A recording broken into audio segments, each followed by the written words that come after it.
여러분 반갑습니다. 반가운 분들이 몇 분 안 계시네요. 그냥 갈까요? 네, 여러분 반갑습니다. 감사합니다. 제 이름이 좀 특이하죠? 예. 제 이름을 들으면 누구나 한 번 듣고 안 잊어버렸습니다. 그래서 저는 아버지한테 감사한 그런 마음을 가지고 있습니다. 내 이름 너무 잘 지었는데요. 제가 이제 사실 이 자리에 강의하고 이러기 전에 강사로서는 그 전에 이렇게 예정이 돼 있었는데 저부터 아까 앞에 나와서 나눔했던 전원기 형제님이 사실 친동생이거든요. 상당히 오래전부터 아버지 학교를 했으면 좋겠다. 정말 아버지로부터 어려운 형편에 자랐기 때문에 제가 아버지 학교를 통해서 배웠던 그런 모습들, 삶을 돌아보면서 정말 아버지 학교를 했으면 좋겠다. 여러 번 간청을 했었거든요. 근데 한 번도 안 듣더라고요. 이번에는 얘기했더니 바로 또 이렇게 승낙에서 나오려는데 그래서 사실은 제가 옆에서 들으면서 제가 지원자한테 썼던 그 편지 내용하고 너무 비슷한 내용을 썼고 그래서 들으면서 어떻게 내가 저 앞에서 강의를 할 수 있을까 그런 마음이 사실 두려운 마음을 보이지 않습니다. 그래서 여러분도 그런 부분을 위해서 한번 같이 마음을 모아주시고요. 저는 아버지 학교를 수료하고 나서 아버지 학교를 통해서 받았던 그런 은혜와 감동 그리고 제 삶의 모습이 정말 180도 달라진 그런 모습을 살아가고 있습니다. 물론 겉으로 드러난 모습들은 남들이 봤을 때는 뭐 별거 아닌 것 같았지만 제 스스로 제 삶을 돌아봤을 때는 너무나 많이 달라진 모습을 그렇게 살고 있습니다. 저도 여러분들하고 똑같이 이렇게 지원자로 앉아서 아버지 학교를 수료했고요. 아버지 학교 수료하고 난 뒤에 감동을 함께 나누고 싶어서 스텝을 섬기고 있습니다. 지금은 서울 신길동에서 제가 정말 사랑하고 존경하는 아내하고 그리고 두 딸과 아들 하나를 두고 있습니다. 큰 딸은 이미 결혼을 해서요. 손주가 있고요. 그리고 다음 달에 이제 손주가 돌이 됩니다. 그래서 행복한 가정을 만들어가고 있는데 아직까지는 사실은 여러분들 그렇지만 우리가 살아가면서 내가 생각하기에는 정말 좋은 아버지가 되려고 노력하는 것 같은데 주변의 환경들이란다 형편들이 때로는 좀 어렵게 한 경우도 있고 또 내 마음속에는 아직까지 그런 감정들이 또 솟아올라와서 부족한 면들도 많이 있지만 그래도 노력하고 또 봉사 중에 있던 아버지입니다. 여러분 같은 학교를 나오면 뭐라 그러죠? 예, 동창. 우리 조장님 너무 또 명쾌하게 답변해주셨는데 동창이라고 그러더라고요. 그래서 동창을 만나면 어떻습니까? 반갑죠? 동문입니까? 예. 동문이 맞습니다. 동창이 맞습니다. 두 분 이상 동창이고요. 학교는 동문. 학교는 동문입니까? 예. 조장님 동문이랍니다. 맞는 것 같은데요. 자, 우리 같은 동물 만나는 거죠. 반갑죠? 네. 예, 이제 여러분들도 이제 이번 2주차인데 앞으로 3주 후에는 이제 수료를 하고 우리하고 같은 아버지한테 동문이 될 텐데 저도 같은 동문이 왔으니까 또 반가운 마음으로 이렇게 박수 쳐주시면 감사하겠습니다.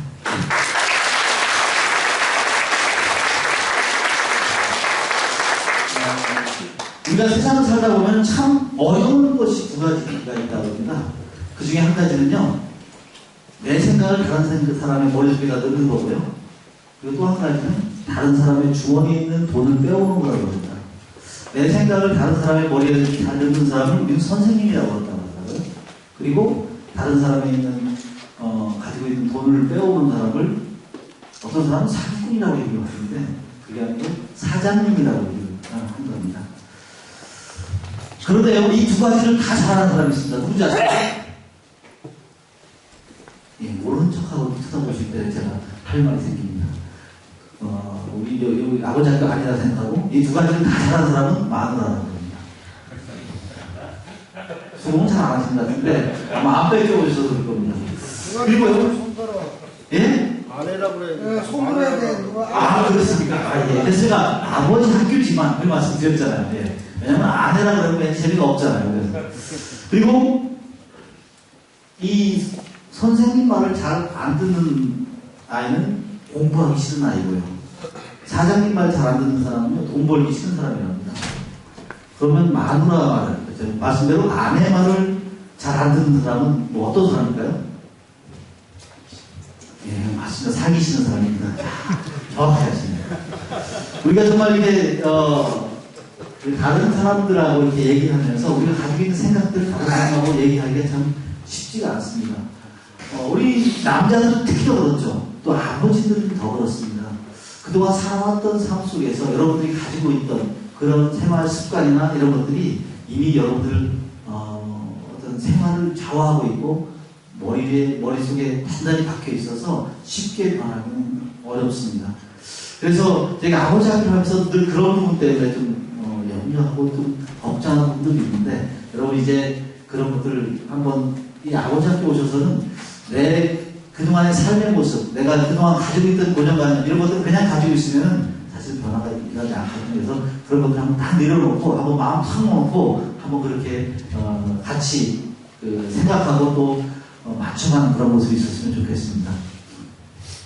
저는 지난 3월 달에 이제 사람이 됐습니다. 아직 이해를 못 하시는 분이 있어서 말씀드립니다. 제가 31년 동안 군 생활을 했고요. 3월 달에 전역을 했습니다. 전역을 하고 밖에 나왔더니 사람들이 그렇게 얘기하더라고요. 이제 사람 됐다고. 그전에는 군인하고 사람하고 두 가지 부류가 있는데 군인이었을 때 사람이 아니었다고 그런 얘기를 하더라고요.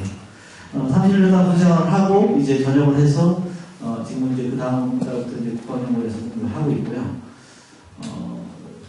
실제 아버지 학교를 수료하고 나서 저는 이런 사회적인 그런 삶보다도 아버지 학교에서 함께 섬기면서 여러분 이렇게 강의하는 때도 있고 또 조장으로 또 뭐 때로는 찬양팀으로 이렇게 섬기면서 그러한 때가 더 훨씬 더 기쁘고 즐거운 모습들을 많이 봅니다.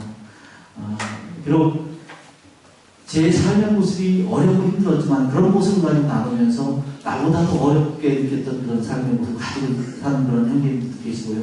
또 때로는 저보다는 더 좋은 환경에서, 좋은 가정 환경에서 자랐지만은 나름대로 말 못할 그런 아픔이 있던 그런 사람들도 함께 느끼는, 그리고 같이 섬기면서 그런 아픔들을 해결해가는, 상처를 치유해가는 그런 모습 속에서 늘 기쁨을 느끼고 또 그런 속에서 또 큰 만족감을 느끼고 있습니다. 그래서 저는 아버지 학교 오면은 제 표정이 좀 바뀐다고 그러더라고요. 저는 저희 아내하고 같이 사용을 많이 다니는데 저희 아내가 그런 얘기를 요즘도 가끔 합니다.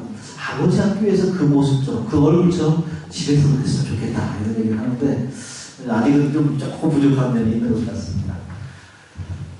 이 사진은요, 옆에 제가 딸 둘이라고 저 사이죠. 큰 사이가 있는데 사이가 크죠, 키가. 잘생겼죠? 남의 집 가정이니까 별로 관심 없으시죠. 저는 정말 잘생기고 키도 크게. 저 친구가 저희 집에 이렇게 결혼하고 나서 저희 가족들의 평균 신장이 엄청나게 컸습니다. 저 사이가 이제 결혼하기 전에 저한테 찾아왔어요. 그 전에 뭐 저희 딸하고 사귀고 있었기 때문에 결혼을 전제로 사귈 때까지 잘 알고 있었고 너무 잘 알고 있었는데 어느 날 갑자기 안목을 쫙 빼고 보더니 저 앞에 무릎을 탁 꿇고 앉아서 와서 뭐라고 얘기를 하려고 그러더라고요. 왜 왔을까요? 예, 딸 달라고 그랬습니다. 그래서 선생님 많은 경험이 있습니다. 그래서 제가 그랬어요. 아 그래? 그럼 자네는 결혼을 위해서 뭐 준비한 거 뭐 있나? 하고 물어봤어요. 그랬더니 이 친구가 예식장은 어디 이렇게 준비를 했고요. 신혼여행은 어디를 갔다 오고요. 이런 얘기를 쭉 하더라고요. 그래서 제가 가만히 들어보니까 이 친구가 준비한 거는요. 제가 결혼을 위해서 뭘 준비하고 있나 물어봤더니 결혼을 준비한 게 아니고 결혼식을 준비한 거더라고요. 그죠? 한 번 하는 인생에서 이벤트. 그래서 제가 그랬습니다. 내가 자네에게 결혼을 승낙해주고 안 해주게 문제가 아니고 자네가 한 번 갔다 올 때가 있네. 거기가 어딘 것 같아요? 아버지 학교. 어떻게 잡았어요, 이게? 저희 가족이 같이 쓰던 것 같아요.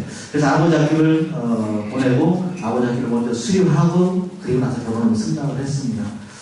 지금 결혼을 하고 나서 벌써 2년이 좀 넘었는데 지금까지 사는 모습을 봤을 때는 제가 결혼하고 처음에 겪었던 그런 어려운 점들, 그런 문제들, 또 부부간의 문제, 또 가족들 간의 문제 이런 것들을 슬기롭게 잘 해결해 나가는 것 같더라고요. 어떤 제가 밟았던 그런 절차들을 밟지 않는 모습 같아서 정말 잘 보냈구나 그런 생각을 하고 있습니다.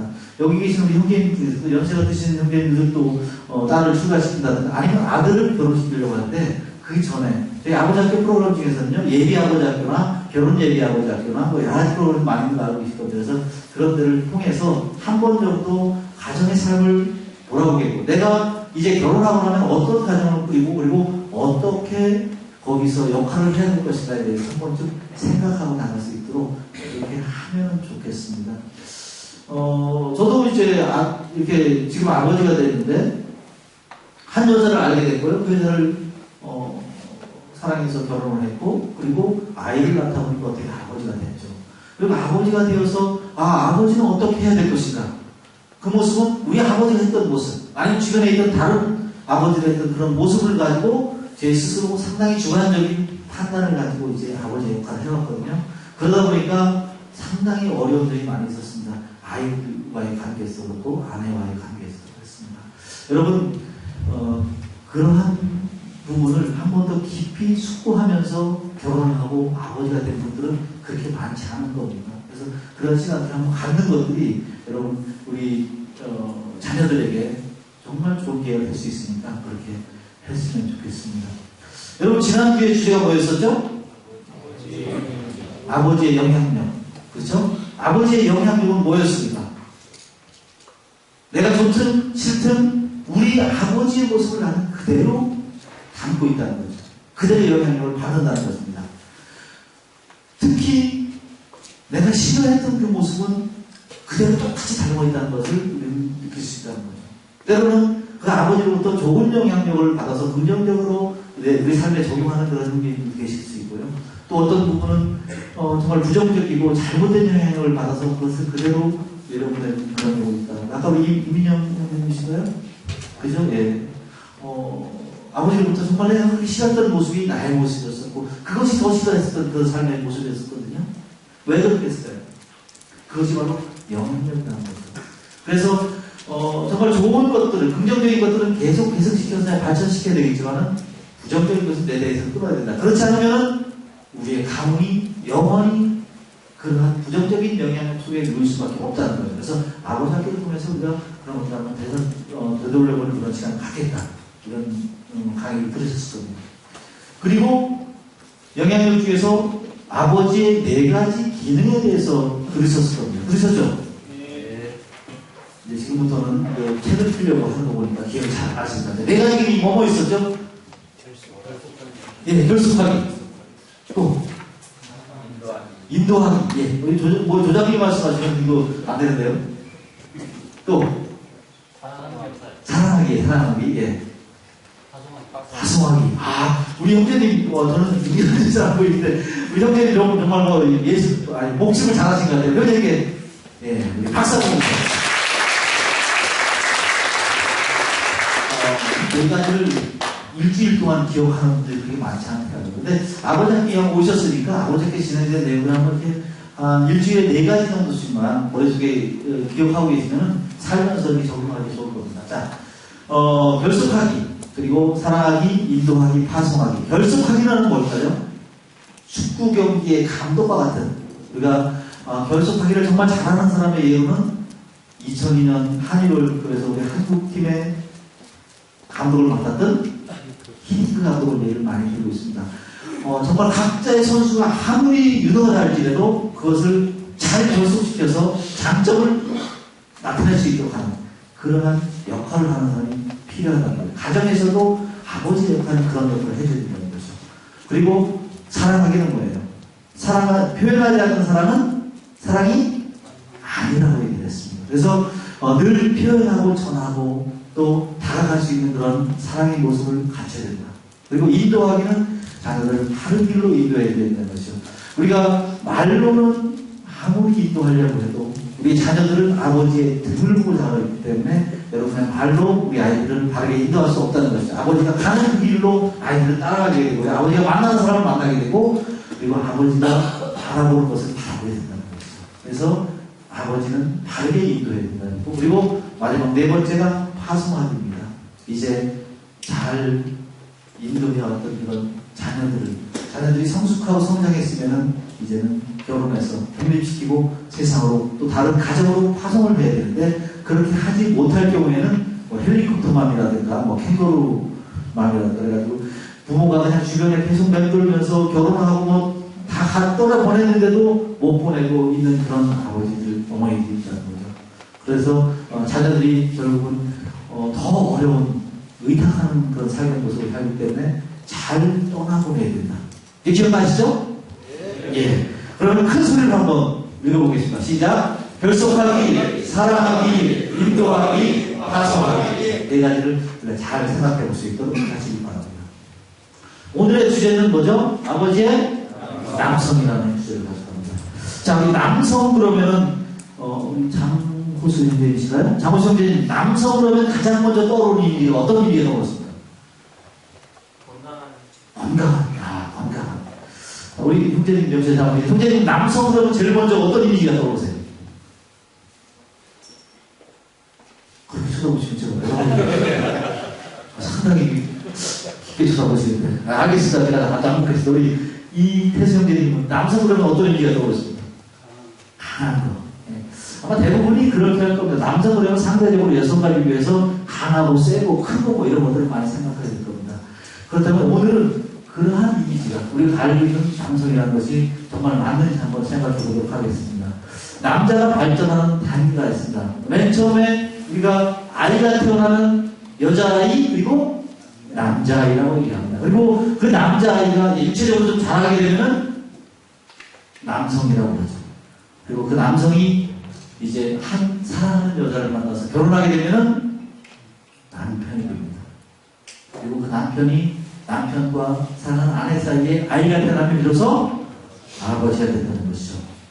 여러분, 이 남자부터 아버지까지의 단계를 잘 살펴볼 때에 밑에 단계를 거치지 않으면 위의 단계가 될 수 없습니다. 물론 되는 경우도 있는데 그건 정상적인 과정이 아닐 수 있다는 거죠. 여러분 이때 꼭 잊지 말아야 할 것은요.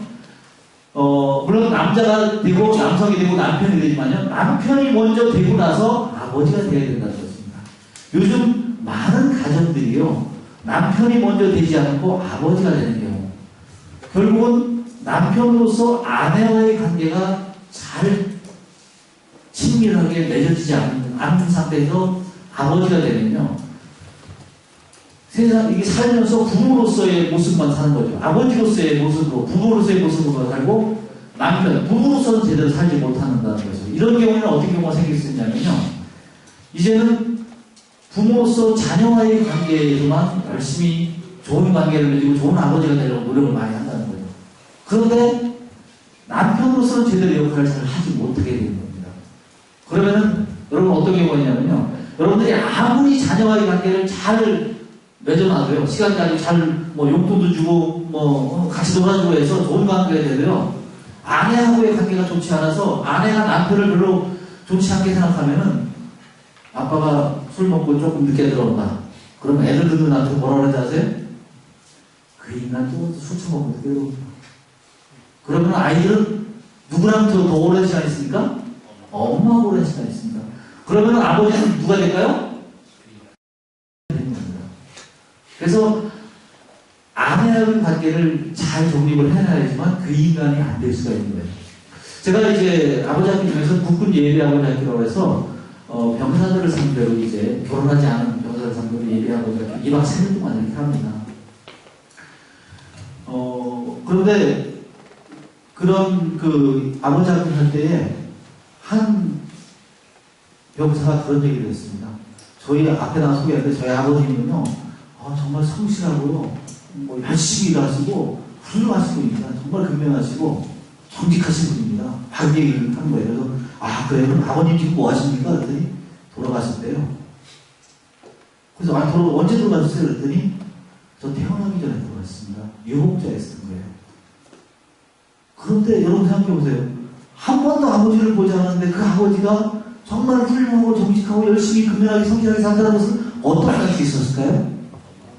그거는요, 어머님이 늘 그렇게 얘기를 해줬던 거죠. 너희 아버지는 정말 열심히 사셨던 분이야.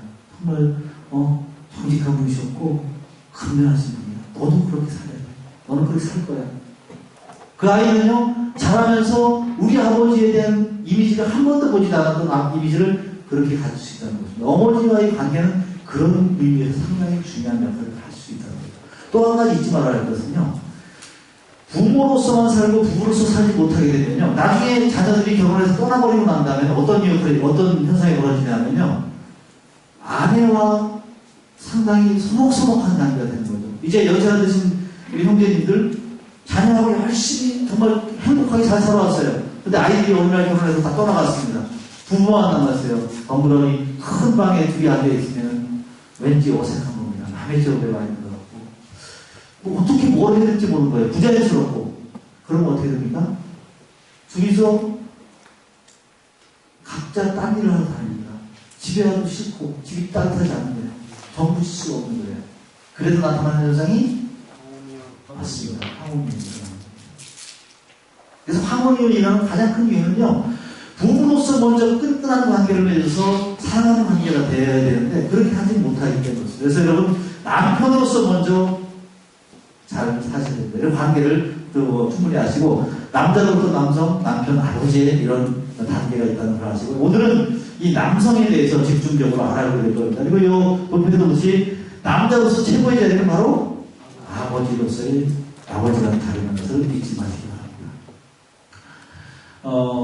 사회학자 스튜 웨버라는 분이 책을 쓴 게 있습니다. 그 책의 내용은요, 남자의 마음을 바쳐주는 네 기능이라는 책이 있습니다. 이 책의 내용에 보면요, 남자가 갖춰야 될 꼭 필요한 요소 네 가지를 얘기하고 있습니다. 여러분, 다음 주에 또 다음 주 강사님이 여쭤보실 겁니다. 네 기둥이 뭐가 있죠? 그러면 또 책 보고 하지 마시고, 오늘은 단어가 아주 쉬우니까요, 잊지 마시고 잘 들어주시기 바랍니다. 네, 이거 미리 답을 알려주면 안 되는데, 그죠? 네, 한번 생각하시고요. 이 책에 보면 남자가 갖춰야 할 네 가지 요소는요, 왕, 전사, 스승, 신부라는 네 가지 요소를 이야기하고 있습니다. 이건 물론 뭐 약간 우주적이고 비유적인 표현이 있긴 하지만요. 자, 이 중에서 왕이라는 건 어떨 것일까요? 왕이요. 왕은 어떻습니까? 한 나라를 지배하고 특히 백성들을 잘 다스립니다. 그리고 때에 따라서는 백성들의 필요를 잘 공급해 줘야 될 것이죠. 그러한 권위 있는 사람을 우리는 왕이라고 합니다. 별로 동의를 안 하시는 것 같습니다. 다른 왕도 있습니까? 네, 아직 동의를 안 하셨습니다. 저도 청주 사람이지만요, 아주 반응이 상당히 좀 늦은 것 같습니다. 자, 이 왕 중에서는 어지왕이 있습니다. 정말 세종대왕님 같이 백성들의 필요한 글을 위해서 또 필요한 여러 가지 기구들도 많이 발명을 하고 하셨는데, 백성들에게 때에 따라서 필요를 공급해주고 또 권위 있는 그런 통치를 해왔죠. 그런데 이와 반대로는요, 폭군이 있습니다. 폭군은요, 자기가 가지고 있는 힘과 권력을 가지고 백성들에게 함부로 합니다. 자기가 가질 수 있는 걸 다 가져버립니다. 그리고 자기 마음에 들지 않으면은 능지처참을 할 수도 있고 그렇게 할 수도 있죠. 그런데 이 폭군 앞에서는 많은 사람들이 벌벌 떱니다. 고개도 제대로 들지 못합니다. 그렇지만 보이지 않는 곳에서는 그 왕을 절대 존경하지도 따르지도 않는다는 것이죠. 여러분, 가정에서 아버지의 모습도 이럴 수가 있다는 것입니다. 아버지가 정말 어지왕과 같이 가족들을 잘 보살피고 가족들을 때에 따라서 필요한 것을 공급해주는 그런 권위 있는 그런 아버지가 있는 거 아니에요. 폭군처럼 자기 기분에 따라서 술 한잔 먹고 그저 막 폭행을 하고 폭언을 하고 가정을 온통 공포분위기로 집어넣는 그런 아버지도 있다는 것입니다. 여러분은 어떤 아버지인가 한번 돌아보시기 바랍니다. 여러분 가정에서 나는 어지왕의 모습을 가집니다. 폭군 같은 모습을 가집니다. 아직 자녀가 없다든가 그런 형제들 같은 경우는 우리 아버지는 어떤 아버지였습니까? 한번 그런 것들 생각해 볼 필요가 있습니다. 전사는 어떻습니까? 전사는요, 군인과 같은 사람이라고 볼 수 있죠. 평상시에는 평화체제를 잘 유지하고 있다가 유사시에는 목숨 걸고 나가서 나라를 지켜내는, 그렇죠? 왕의 명령을 따라서 나라를 지켜내는 사람들은 전사라고 얘기할 수 있습니다. 이 전사 중에는요, 부드러운 전사가 있고 또 비겁자가 있습니다. 부드러운 전사는 어떤 사람입니까? 평상시에는 요즘 군인들 그렇게 많이 하잖아요. 뭐, 태풍이 온다든가 뭐 이랬을 때 나가서 대비지원도 많이 하고, 그렇죠? 도와주고 막 하다가, 결과는 유사시에는 또 나가서 전쟁터에 나가서 나라를 지키는 사람들을 볼 수 있죠. 그런데, 이 비겁자는요, 평상시에는 모든 걸 다 할 것처럼 큰 소리 칩니다. 그러다가 정말 위기 상황이 처음에는 나 몰라라고 도망가는 사람은 비겁자라고 합니다. 가정에서 아버지 중에서 이런 사람이 있다는 것이죠. 자녀들한테 큰 소리 칩니다. 내가 다 해줄게. 걱정하지 마.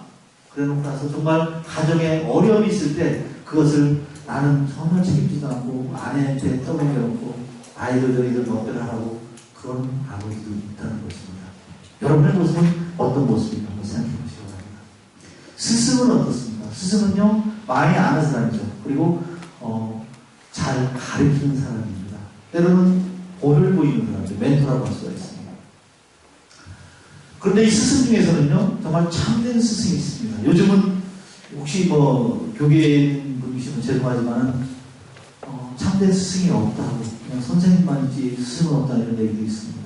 물론 여러 가지 이유 때문에 교권이 무너지고 그래서 어려운 경우도 있긴 하지만 참된 스승은요 정말 제자들로부터 진정한 존경을 받는 사람입니다. 말과 행동이 일치되는 사람입니다.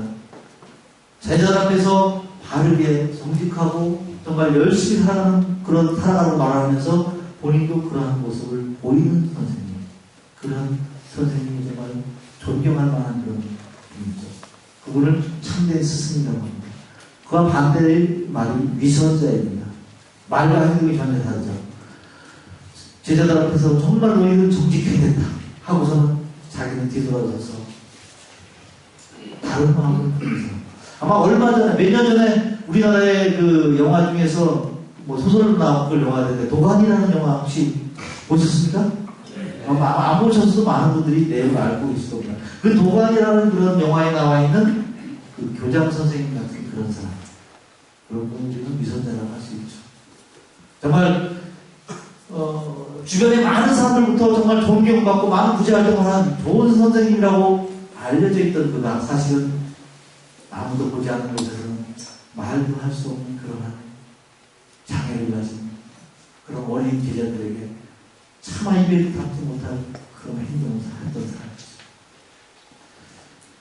여러분의 모습 속에서는 정말 참된 스승과 같은 우리 자녀들을 잘 훈육할 수 있는 자녀들에게 말만 하지 않고 정말 말뿐이 아니라 행동으로도 모범을 보이는 그런 모습을 보이고 있는지 아니면 말과 행동이 달라서 너희들은 아빠같이 되면 안 돼.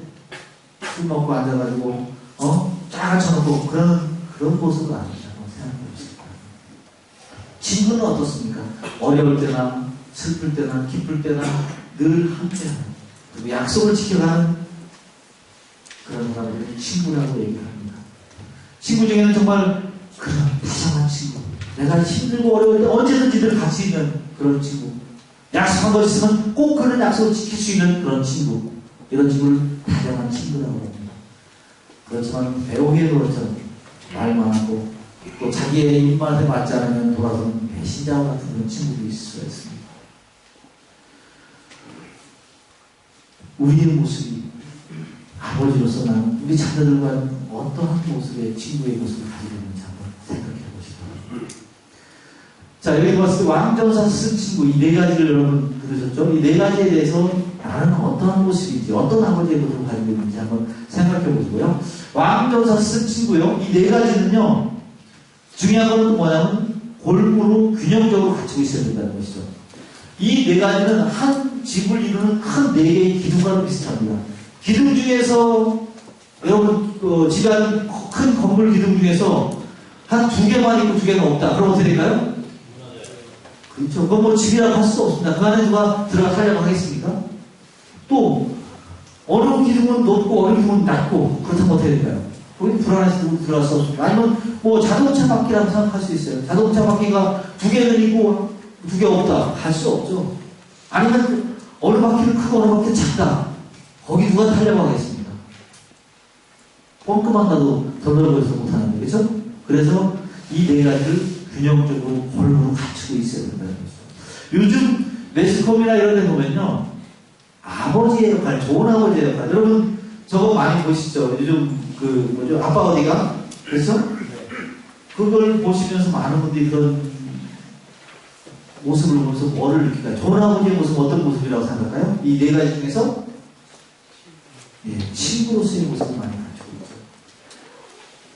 그러다 보니까는 친구, 아이들과 잘 놀아주고 시간을 보내고 하는 것이 좋은 아버지라는 생각을 가지고 있을 수 있습니다. 그런데 그것은 균형을 갖추지 못한다는 겁니다. 그래서 네 가지를 골고루 갖추는 것이 중요하다는 걸 아시고요. 친구같이 함께 놀아주고, 때로는 아이가 잘못할 때 훈계하고 훈육하고 또 가정에 어려움이 있을 때 지켜주고 하는 그런 모습도 아버지가 골고루 갖추어져야 된다는 것을 잊지 마시고 그런 아버지들이 되시기 바랍니다.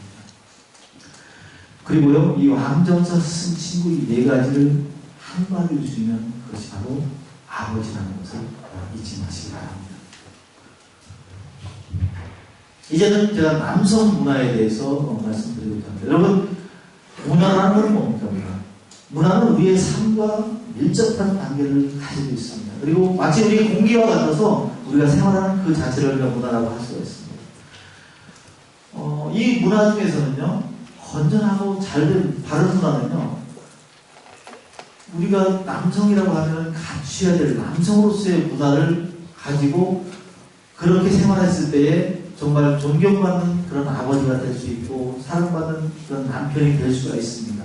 그런데요, 세상의 문화라는 것은요, 그러한 우리가 좋은 아버지가 되고 정말 존경받는 아버지가 되기 위한 그러한 일들을 하지 못하게 방해하는 문화들이 있다는 거죠. 남자라는 이유로 그러한 문화 속에 빠져들 수가 있다는 것이죠. 그래서 결국은 그걸 왜곡시킴으로 해서 우리의 남성성을 상실시킨다는 것이죠. 여러분, 제가 여기 늑대 사진을 올렸는데요. 에스키모인들이 늑대를 사냥할 때 하는 사냥 방법이 있답니다. 물론 아시는 분이 계시겠죠. 제가 잠깐 말씀드리면 이제 에스키모인들이 늑대 사냥할 때는 칼을 날이 그냥 날카롭게 선 그런 칼을 날에다가 짐승의 피를 묻힌답니다. 그리고 그것을 한 대다 내놓으면 멀겠죠. 그리고 그걸 다시 또 피를 바르고 몇 번 하고 난 뒤에 그리고 밖에서 한 대 올립니다. 그리고 늑대가 잘 다닐 만한 길목에다 꽂아둔답니다. 그러면요, 피냄새를 맡은 늑대가 그 피냄새를 맡고 달려옵니다. 허기 늑대 되겠죠. 그리고선 거기 피가 묻어 있으니까 그걸 혀로 핥아먹기 시작합니다. 한참 핥아먹으면 어떻게 되겠습니까? 나중에 그 속에 있는 칼날이 나옵니다. 그리고 계속 그 차가운 공기 속에서 핥아먹다가 감각이 없는 혀로 이제 칼날을 빼게 됩니다. 그리고 그 혀 속에 자기 혀에서 나오는 그 피가 계속 떨어지게 됩니다. 그것을 계속 핥아먹는다는 거죠.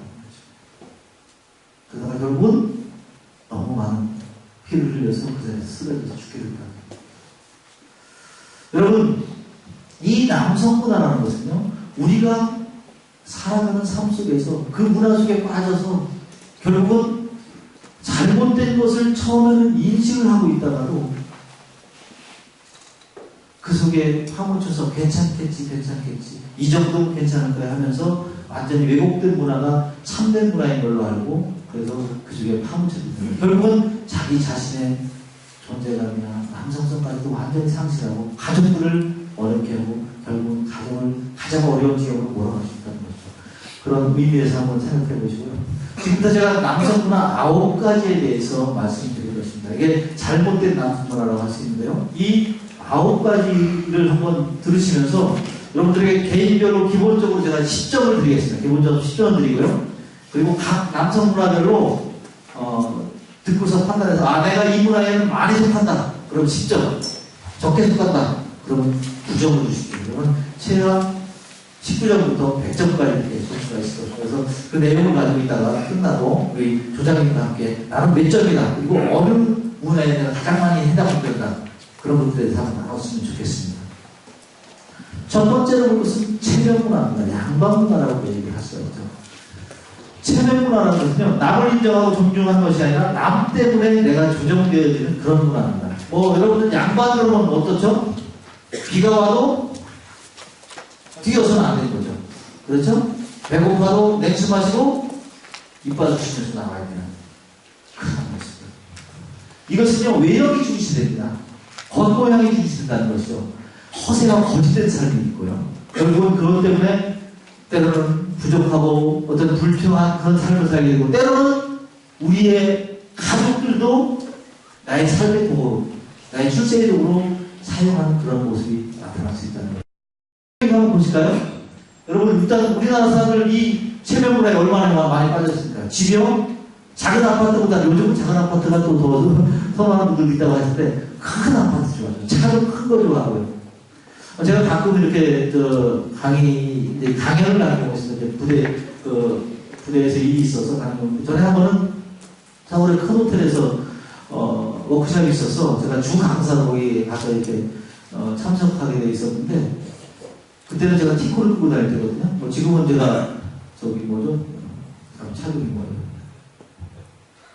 옵티마 말고 작은 거. 모닝. 마티즈를 내가 오늘도 마티즈 끌고 왔는데, 저는 작은 차를 좋아합니다. 근데 그때는 티코를 끌고 갔는데, 티코가 참 오래돼가지고 덜덜덜거리는 걸 끌고 갔습니다. 호텔을 가서 거기 이제 강사 주차장이라고 써 있어서 거기를 갔어요. 그랬더니 그 도어맨이 또 쳐와가지고는 거기다 대면 안 된다는 거예요. 나 여기 세미나 왔다 그랬더니 안 된다는 거예요. 거기다 차 못했습니다. 저. 그래서 이제 나중에 차를 대고 이렇게 걸어 들어갔더니 거기 이제 준비하고 안내하는 분이 막 쫓아와가지고 인사를 하는 거예요. 그랬더니 그 도어맨이 쫓아서 죄송합니다 막 얘기를 하더라고요. 저는 그런 모습을 보면서 우리의 모습이 우리의 문화가 책명 문화라는 거죠. 그러니까 차에 대한 것들, 큰 차 끌어야지 뭔가 좀 있어 보이고, 지위도 그렇고 옷도 그렇고요. 대학도 이름 있는 명대를 나와야 되고, 그러한 모습들입니다. 여러분은 어떤 그 체면 문화에 속해 있나요? 수치심이라고 하는 건 뭐냐면요, 내가 돈이 없고 부족하고 예를 그렇게 봅니다. 그래도 친구들 만나서 식사하면은 제일 먼저 떠나가서 카드 내밀고 계산하는 거. 그런데 그때 누군가 친구가 와서, 내 형편을 아는 친구가 와서, 야, 뭐 집안 형편도 어려운데 이러는데, 그러면 그것이 나의 수치심을 담는 것이다. 그것도 수치심합니다. 못 견뎌합니다. 없으면서도 있는 척하는 허려서 권위주의. 자기의 권위를 세우려고 자기의 실제는 권위를 세우지 못하고 큰 소리만 치고 권위주의만 나타내는 그런 경우도 있고요. 남들 앞에 자식 자랑, 마누라 자랑 하면 뭐라고요? 막 팔꿈치라고 다 얘기를 합니다. 그래서 우리 형제님 결혼하셨죠? 자녀가 나이가 어떻게 돼요? 아직 태어나요? 그럼 자매님이 미인이십니까? 누가 자매님, 우리 자매님 미인이십니다. 이렇게 말씀하시면 뭐라고 말씀하세요? 감사합니다. 감사합니다. 그 정도까지만? 한 50분 정도 되겠고요.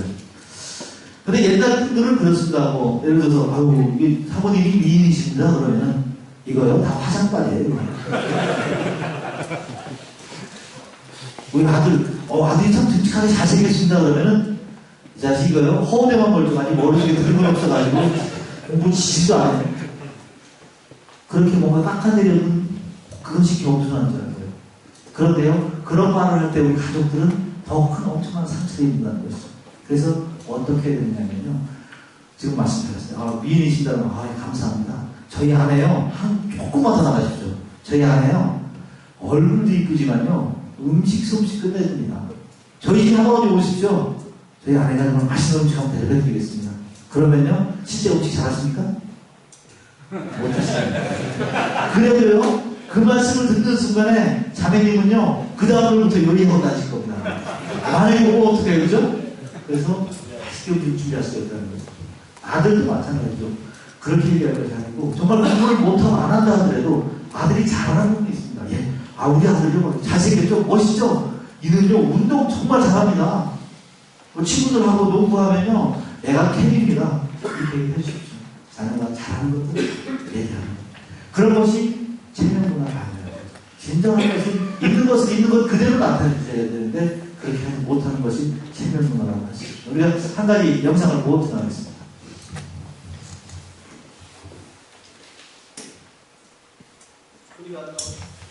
소리요.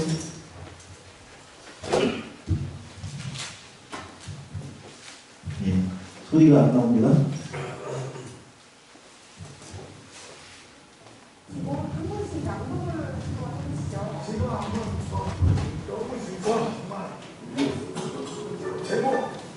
아는데 어느 초등학교 2학년 학생이 엄마가 있어서 좋다.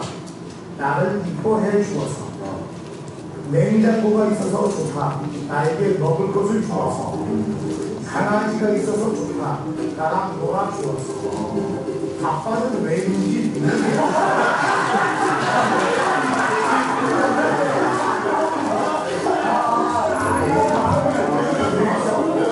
네, 여러분, 이건 초등학교 2학년 정도면 뭐 아빠가 왜 있는지 모를까요? 그런데요, 이 아이가 왜 이런 글을 썼을까요? 정말 이 아이는 아빠가 왜 있는지 모르는 아이예요. 왜 그랬을까요? 여러분 할 말이 있죠? 내가 왜 이렇게 회사에서 밤늦게까지 일을 하고 새벽부터 나와서 일을 해야 되고 저녁 때 그렇게까지 술 시중 들고 접대하고 그래야 되는지. 가족들 위해서 그렇잖아요. 너희들 학교 가고 또 정말 좋은 집에서 좋은 옷 입고 따뜻하게 먹이고 재우고 하려고 노력하고 애쓰는 거거든요. 아빠들은 다 할 얘기가 있습니다. 그런데요, 이것이 바로 일문화라는 것입니다.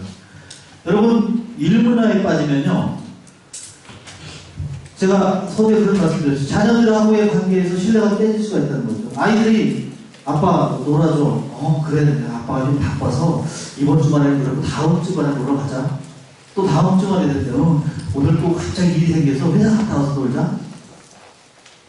아이들이 정말 아빠를 필요로 할 때 그 일문화에 빠지게 되면요, 아빠가 있어야 될 자리에 아빠가 없다는 거죠. 그러면 그냥 그렇게 지나가도 뭐 아이들이 이해하고 그러면 괜찮은데요, 그 아이들이 어떻게 할까요? 아빠를 대신할 누군가를, 무언가를 찾게 되겠죠. 그것은요, 요즘 같은 경우 게임이 될 수도 있고 친구도 될 수가 있는 거죠. 더 중요한 거는요, 아내하고의 관계입니다.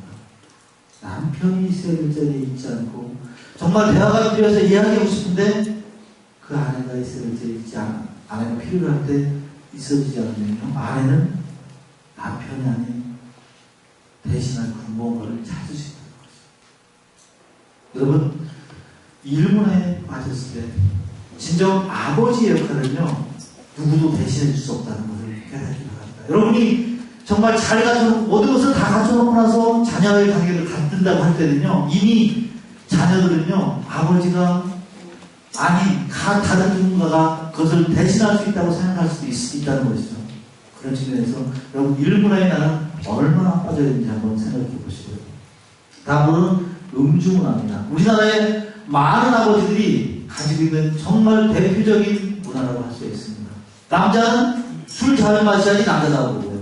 그렇죠? 술 잘 마시는 사람이 일도 잘한다. 저는 옛날에 그렇게 배웠습니다. 저는 일 잘한다는 얘기 듣고 싶어서 술 잘 마셨고요.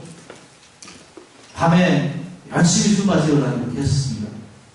그런데요, 제가 나중에 보니까 누가 일을 잘하냐면요, 술 잘 마시는 사람이라는 게 아니더라고요. 진짜 일 잘하는 사람이 사람이에요. 술 잘 마시는 사람은요, 그 다음날 아침에 안 보입니다. 어디가 있는지 모르겠어요. 그런데 우리는 잘못된 남성 문화가 그렇게 얘기를 하고 있다는 거죠. 술을 마셔야지 남자가 솔직하고 자기 속내를 다 얘기할 수 있다. 그렇죠? 정말 그럴까요? 술 잘 마시는 사람은요, 물론 호탕하고 관계가 좋은 분도 있을 수가 있습니다. 술은요, 저는 정말 할 수 있다면 안 마시는 게 제일 좋습니다. 제가 그렇게 술 많이 마시고 그러다가 술을 끊었습니다. 그리고 나서 많은 사람들이 그랬어요. 야, 그렇게 술 안 먹으면 무슨 재미를 하냐. 그리고 앞으로 이거 어떻게 할래? 특히 군인들은 술 많이 먹습니다. 그런데요, 술 안 마시니까 더 재밌고 더 할 일 많고요, 많은 사람들이 더 많이 인정해 줍니다. 제가 전역하기 사실은 5년 전쯤에 다른 회사에 한번, 그 당시에 다른 일이 있어서 취업을, 전역을 미리 하려고 하고 취업을, 시험을 보러 간 적이 있습니다. 그때도 이제 거기서 이제 그 중직자한테 한 명을 뽑는데 17명이 되게 왔더라고요. 그리고 이제 최종 면접에서 회장 면접 들어왔는데 물어보는 것 중에 저는 거기서 섰습니다. 제가 사실 교회 다니거든요. 교회 다니고 술 한 잔도 안 먹는다고. 가장 장점이 뭐고 단점이 뭐냐 그래서 장점도 술 안 마시는 거고 단점도 술 안 마시는 거예요. 왜 술 안 마시냐. 그런 종교적이기 때문에 술을 마시지 않습니다. 그러면 앞으로 술을 마실 일이 있을 때는 어떻게 하겠냐? 술을 마시지 않고 그 일을 해결할 수 있는 방법을 찾아서 일을 하겠습니다. 그래서 떨어지는 줄 알았어요. 저는 너무 당당하게 얘기했었고. 그런데 저만 합격했었습니다. 많은 사람들이 정말 찾는 사람은 누굴 찾냐면요. 술 잘 마시고 혼탕하고 하는 사람이 아니고 정말 일을 잘할 수 있는 사람을 찾는다는 것이죠. 그게 진정한 정답이 맞잖아요. 근데 이 잘못된 남성 문화는요, 그런 것들을 왜곡시킨다는 것이죠. 그래서 제가 뭐 그런 자랑을 하려고 하는 게 아니고 술 문화에 대한 부분을 잘 생각해야 된다는 거죠. 우리나라가 2011년도에 소주의 소비량이요, 33억 병입니다. OECD 국가 중에서 술 소비량이 1위입니다. 1위인데 어느 정도 1위냐면요. OECD 국가에서 마시는 총량의 평균 중에 5배를 많이 마십니다. 여러분 뭐 이쪽에 조금 공감하신 것 같은데 이쪽은 전혀 공감 안 하시는데 남성들 중에 직업을 가진 남성들 중에 20% 정도는 거의 매일 술을 마십니다. 술 때문에 정말 이 나라가 병들어가고 있습니다. 여러분 아까 앞에 나와서 이렇게 나눴던 분들 중에서 대부분의 형제님, 저도 저희 아버님도 그랬었고, 술 때문에 가지고 있는 상처들이 얼마나 많습니다. 그거를 지금 여러분들이 여러분 대해서 단절하지 못하고 끊지 못한다면요, 여러분 자녀도 여러분과 똑같은 경우, 우리 지난주에 아버지의 영향 시간에 배웠지 않습니까? 그런 자녀가 될 수밖에 없다는 거죠. 그래서 음주 문화 다시 한번 생각해 보시고요. 그 다음에 섹스 문화입니다. 많은 남성들이 아닌 척합니다. 사실은 저도 이 섹스 문화에 빠져 있었습니다. 대부분이 경건한 척하고 겉으로 얘기하지 않습니다. 이거는요, 정말 친한 친구가 하는 누구한테도 얘기를 하지 않습니다. 그런데요, 우리나라에 이 섹스 산업에 종사하는 공식적으로 등록된 여성이 30만 명이고요. 비공식적으로 등록된 여성까지 합치면 한 200만 명이 된다고 합니다. 그런데요, 사실 그거보다 훨씬 많은 사람들이 직업적으로 일을 하고 있고요. 또 요즘은요, 많은 아버지, 많은 남자들이 아내 외에 한두 명의 애인을 두고 있다는 것이 사실 공공의 비밀입니다. 여러분, 성경에 보면요, 신명기 20장에 보면요, 만약에 가늠한 남녀가 있다면은 둘 다 돌로 쳐 죽이라고 나와 있습니다. 이거는 투석형이라고 합니다. 돌로 쳐서 사람을 죽이는 형벌이죠. 이것이 지금도 이거는 옛날에 우리 유대 사회는 당연히 그렇게 했고요. 요즘도요, 중동지방에 가면요, 아마 여러분 인터넷에 한번 해보십시오. 투석형 해보십시오. 제가 공식적으로 본 거는요, 2011년도 2월 달에 그 아프가니스탄에서 실제 있었던 그 사진하고 동영상이 인터넷에 떠 있는 것도 봤습니다. 그래서 돌로 쳐서 사람을 죽이는 겁니다. 여러분, 아내가 있는데 다른 여자와의 관계를 갖는다는, 그래서 추구한다는 것은요, 내가 목숨을 내놓을 만한 그런 일을 하고 있어요. 여러분, 두 분씩 한번 짝 지어보세요. 옆에 사람 한번 보십시오. 보시고, 이렇게 두 분씩 한번 짝 지어보세요. 그리고 한번 여쭤보세요. 혹시 사역사 아니십니까? 제가 이 말씀을 하는데, 물어보시는 분은 몇 분 안 되시고, 그냥 그냥 겸연쩍게 고개를 돌리시다든가, 혹시 물어볼까봐 딴 데 쳐다보시는 분들 계십니다. 여러분, 정말 법적으로 인정된 그런 관계가 아니라면, 여러분들은 아내의 가슴에 가장 큰 상처를 줄 수 있는 것입니다. 네, 이거고요. 그 다음에는 폭력문화입니다. 많은 아버지들이요, 대수롭지 않게 생각하는 것이 폭력문화입니다. 폭력은요, 주먹으로 뭐 이렇게 다른 어떤 물체를 가지고 직접적으로 유해를 행위를 가하는 그러한 육체적인 폭력이 있지만요. 그 외에도 말로 하는 언어 폭력이 있고요. 그리고 정서적인 폭력이 있습니다. 분위기상으로 마치 폭행을 가할 것 같은 그러한 폭력들이 있는데요. 육체적인 폭력보다도 정서적이고 언어적인 폭력이 더욱더 많은 해악을 가지고 있다고 합니다. 제가 예배학원자께 저도 말씀드리는데 한 번은 국군 예배학원자께서 어떤 경우가 있었냐면요. 예배학원자께는 2박 3일 하고 마지막 토요일날 아버지가 부모님이 이렇게 오셔서 수료식을 하고 외박을 내보냅니다. 그러니까 이제 장교들이 많이 참석을 하죠. 근데 한 아버지가 이제 그 아들하고 같이 앞에 나왔어요. 나누고 나는데 우리 아들은 제가 여지껏 아들 지금까지 한 대도 때린 적이 없습니다. 그래서 저희 아들은 저를 존경할 겁니다. 저는 좋은 아버지라고 생각합니다. 그렇게 얘기를 했는데요. 그 아들이 첫째 날 아버지께 쓴 편지 내용이 무엇인지 합니다. 제가 다 말씀 못 드리겠고 그 중에 조금만 말씀드리면 나는 우리 아버지를 죽이고 싶다고 얘기합니다. 왜 그랬냐면 이 아버지는요 말로 아이를 어느 분명히 너 같은 자식 필요 없어. 나가 뒤져버려. 너무 쉽게 얘기했고요. 너 배우면 무조건 파버릴 거야. 이 아이는 어려서부터 그런 얘기를 들으면서 차라리 내 한 대가 맞으면 좋지. 내가 이렇게 취급당하면서 우리 아버지한테 정말 쓸모없는 그런 존재. 그렇게 자괴감을 느끼면서 자라왔어요. 아버지에 대한 미움과 증오감을 키워갔던 거죠. 여러분 자녀들에게 과연 여러분은 어떻게 됐습니까? 말 한마디를 할 때 그 마음에 상처가 될 만한 말을 하지 않는지 때리지 않았다고 해서 그것이 나는 아니라는 정서적인 폭력, 언어적인 폭력 이런 것도 생각을 하셔야 됩니다. 그래서 인류문화, 우주, 섹스, 폭력문화에 대해서 나는 어느 정도 해당되는가 좀 확인해 보시고요. 제가 지금 처음 본다는데 폭력은요 배불림이 된다는 것입니다. 내가 아버지로부터 맞고 자란 사람은요 나중에 자기 자녀를 때릴 확률이 70%고요. 우리 엄마가 아버지로부터 맞는 것을 보고 자란 사람은 나중에 결혼해서 자기 아내를 때릴 확률이 70%가 된다는 것입니다. 그렇다면 여러분 자녀도 똑같이 그렇게 될 수 있다는 것이죠. 그런 부분에서 한번 생각해 보시기 바랍니다.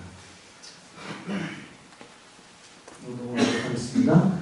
기타 문화, 사이버 중독이 있습니다. 여러분 많은 분들이 요즘 스마트폰이라든가 인터넷 너무 쉽게 접해서 사이버를 통해서 그중에 빠지는 게임 그리고 그 사이버 안에 있는 음란물 이런 것들을 빠져들게 됩니다. 물론 건전하게 교제를 하고 건전하게 자료를 활용하는 것은 좋은데 거기에 빠져들면 안 되겠습니다. 혹시 난 사이버 중독에 어느 정도 해당되는지 그리고 레저구나 아빠 혼자만 즐기는 그런 골프나 테니스나 낚시나 이런 것들은요 가족들을 힘들게 합니다. 레저는 정말 좋은 겁니다. 삶의 활력소가 될 수 있습니다. 그런데 나 혼자만 하면 가족들의 정신 건강을 해칠 수 있다는 거죠. 나는 그런 레저 문화에 어느 정도 빠져 있느냐 한번 생각해 보시고요. 다음으로는 도박 중독입니다. 우리 한국 사람들은 3명이 모이면 뭐하죠? 안 하는 것처럼 말씀하시지 말고 대부분 고스톱하죠. 4명이 모이면 포크하고 그냥 재미로 시작했는데 거기에 나중에 들어가면 싸움도 하고 막 다툼이 분쟁이 있을 수 있습니다. 그래서 중독 한번 보시고요. 그 다음에는 마약 문화입니다.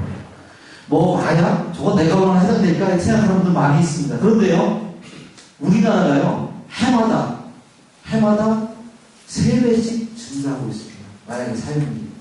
전에는 마약이 그냥 거쳐 지나가는 그런 나라였는데, 요즘은 마약을 소비하는 나라로 이렇게 판독을 받고 있고요. 이것이 조금 더 지나가면요, 마약을 생산하는 과정이 된다는 거고요. 또 마약을 소비하는 연령대층이요, 여러분 젊은 사람들이 저는 그 데이터를 보면서 깜짝 놀랐습니다. 마약을 소비하는 대부분의 연령대들이 30, 40대라고 합니다. 알게 모르게 이런 마약에 여러분들 가까이 침투되어 있다는 것이죠.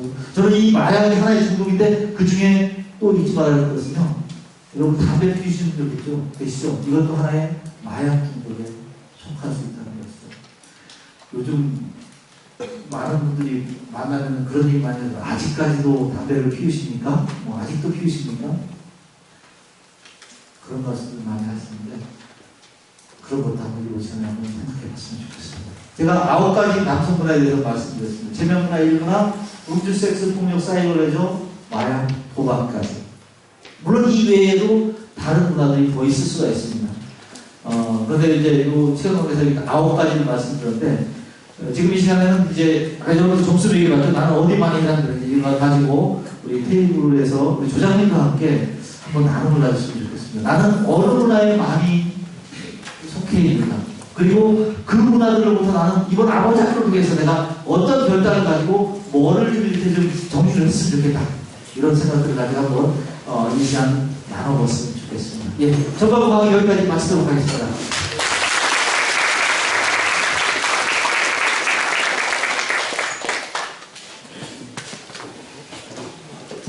예, 귀한 말씀 나눠주신 우리 조정민 강사님께 다시 한번 감사의 말씀 드립니다.